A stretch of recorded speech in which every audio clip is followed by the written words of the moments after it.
لیکن ووٹ تو آپ نے اس دفعہ پیپلز پارٹی کو دیا ہے، یہ کیا ہے ہاں تصادف؟ بالکل، اس میں یہ ہوا کہ پیپلز پارٹی کو، اب ایک چیز کو دیکھیں نا، میں گیزر سے منتخب ہوتا ہوں نمائندہ، میں ٹھیک اکیلا ہے۔ ہوں، ٹھیک ہے۔ گزر سے ایک لمبے عرصے پیر صاحب کے وفات کے بعد جو ہے وہاں نہ کوئی گورنر بن سکا، نہ کوئی وزیر اعلیٰ بن سکا، نہ اپوزیشن لیڈر بن سکا، نہ کوئی لیڈی جو ہے وہ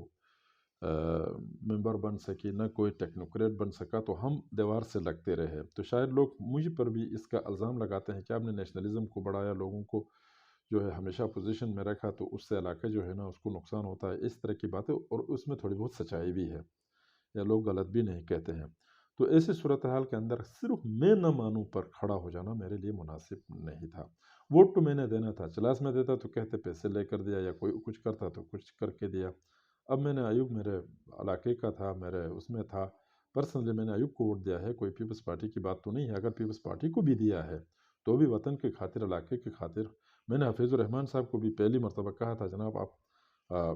مسلم لیگ کا ٹکٹ دے دیں، نہیں دیتے کسی اور کو بھی دے دیں۔ میں پہلے سے بھی کہتا رہا ہوں کہ بی این ایف کے ڈیٹ اگینسٹ خلاف کوئی آدمی بھی آ جائے، گزر سے کوئی اگر آتا تو میں دیتا، یہ اسٹیٹمنٹ میری پہلے سے رہی تھی۔ اسٹینڈ رہی ہے۔ تو اس لحاظ سے میں نے ایوب کو ووٹ دیا ہے تو غلط نہیں کیا ہے۔ اچھا سر، ایک چیز اور،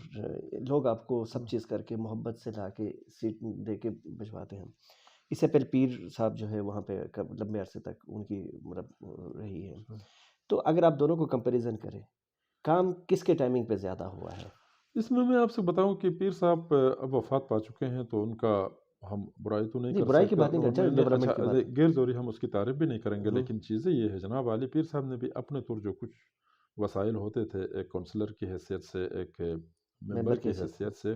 وہ جو اس حلقے کے حق میں آتے تھے اس کو یوٹیلائز کیا ہے، تھوڑا بہت کام تو ہوا ہے، ایسا کچھ نہیں ہے۔ لیکن پیر صاحب کی وجہ سے کچھ پرابلمز یہ پیدا ہوتے تھے کہ کچھ چیزیں لڑائی جھگڑا فساد کر کے لینا پڑتا تھا، وہ پیر صاحب ایسا نہیں کر سکتے تھے۔ ہاں پیر صاحب میں ایک یہ تھی کہ وہ خود اگر گورنر بنتا، کوئی وزیر اعلیٰ، اس طرح کی کوئی چیزیں بنتی، اپنے تئیں کچھ کر سکتا تو اس کے لیے چانسز تھے، لیکن ہر بات میں جو ہے کسی کے گریباں میں ہاتھ ڈالنا اور اسی طرح کی چیزیں جو ہے نا، اس کے لیے تھوڑی سی دشواری ہوتی تھی، وہ زیادہ اس مزاج کے اس کو شعبہ بھی نہیں دیتا تھا یہ ساری چیزیں۔ باقی پیر صاحب نے لمبے عرصے تک ممبری کی تھی، اس وجہ سے لوگ بھی اکتا چکے تھے۔ اس کے مقابلے میں اب میں آیا ہوں تو میں اپنے کام سے، اپنا منہ میاں مٹھو والی بات تو ہے نہیں، لیکن سچائی یہ ہے کہ مجھے ابھی 10واں سال چل رہا ہے پریکٹیکلی، تو ان 10 سالوں کے دوران انشاءاللہ تعالی جو پاکستان بننے سے اب تک یہ جو 70 سال ہوئے ہیں، تو ان میں اگلے جو 60 سال ہے اور اس 10 سال کا دیکھیں گے تو تقریباً آدھے سے زیادہ، مطلب برابر تقریباً کام ہوا ہے۔ اس لیے کہ پنیال جیسے ایک چھوٹی سی، مطلب 30 کلومیٹر کی جگہ پر اب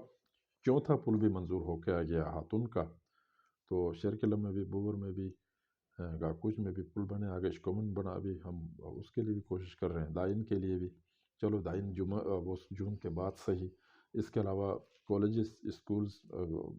ہسپتال وغیرہ اسٹیبلش ہوئے ہیں، ڈسپنسریز، لیکن ملک کا سسٹم، ریاست کا سسٹم صحیح نہیں چل رہا ہے، تو وہ ہر جگہ نہیں چل رہا ہے۔ وہ کوئی حلقہ نمبر 1 کی یا گزر کی بات تو ہے نہیں، اور ہسپتال خراب ہے تو ہر جگہ ہی خراب ہے، ڈاکٹر کام نہیں کرتا تو ہر جگہ نہیں کرتا، سکول ٹھیک نہیں چل رہے تو ہر جگہ نہیں چل رہا، اس کا تو کوئی چارہ نہیں ہے۔ اب رہا جناب عالی چیزیں لینے کی بات تھی، تو انشاءاللہ چیزیں لیے، آپ روڈ اس کی وجہ سے، یہ برس اور ڈیزاسٹر کی وجہ سے ہم رک گئے ہیں، اگر وہاں کسی طریقے سے کوئی پل بنانے میں ہم کامیاب ہوئے تو انشاءاللہ مترمدان تک جو ہے وہ روڈ، وہ ہے کیا کہتے ہیں، منظور ہے، کام ہوگا، اور آگے جھیل تک بھی ہم لے کے جائیں گے۔ اور اس کے علاوہ آپ ایک چیز کو دیکھیں نا جناب کہ 23 تحصیلیں ہیں، تقریباً کوئی 23 تحصیلیں گلگت بلتستان کے اندر ہے، تو اشکومن میں پچھلے سال سردیوں میں 2 پاور ہاؤسز کا ہم نے افتتاح کیا، تو یہ تو ہر تحصیل کے اندر 2 پاور ہاؤسز کا افتتاح، اتنا تو کام تو نہیں ہوتا، لیکن کام ٹھیک ہوا۔ بجلی کا نظام بھی ادھر گدر میں صاحب ہسنگل کے لوگوں نے وہ جلسہ جلوس کیا ہے، تو وہ کوئی ان کا پانی رائٹ، واٹر رائٹ کا کوئی مسئلہ ہے، بجلی کا نظام گلگت کے مقابلے میں، دیامر ہنزا کے مقابلے میں بہتر ہے، گدر میں ایسا کوئی مسئلہ نہیں ہے۔